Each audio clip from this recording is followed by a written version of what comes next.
Gordon Boogler is from Montreal, but is here in Toronto now, searching for his daughter Katie, who he says he hasn't seen in about 20 years. He carries these two signs and a guitar with him everywhere he goes. He also wrote this song for Katie, hoping one day she will hear it.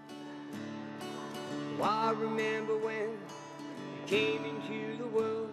Katie was 2.5 years old when the last time I saw her down in Thornhill, and she was in the car after my last visit, and she went to me, and the car drove away. Donald says he hasn't seen her since. He says him and his wife were in a custody dispute north of Toronto. I won the custody battle. The day she was supposed to come to my place, the night before, I sold a guy $5 marijuana at the Big Slice pizza place on Yonge. Donald says he was arrested and as a result lost custody of Katie. In the late 90s, Donald says he moved to Montreal and has been homeless ever since. Katie's mother, April, was also on the street in Toronto. She has since passed away, and her name, April D., is now on the Toronto Homeless Memorial here in the city. Her name's Katie Dimphill.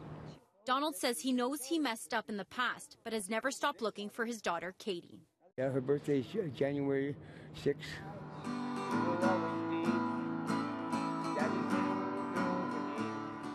I've been crying a lot. A couple of years, Father's Day's been really, really hard.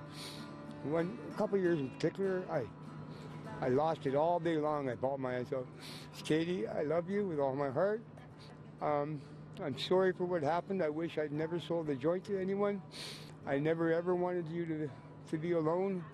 And I know you grew up alone, and I've always loved you. Every birthday I've cried. Every Father's Day I've cried, and I'm crying right now. I've always loved you. I wrote a song for you, and I'd love you to hear it one day before I die anyway. I was racing all the way, my heart was breaking too. Donald says he's going back to Montreal next week, but he plans to return to Toronto on December 2nd. And if his daughter Katie is looking for him, she could find him here at the Church of Holy Trinity. In Toronto, Stella Quisto, City News.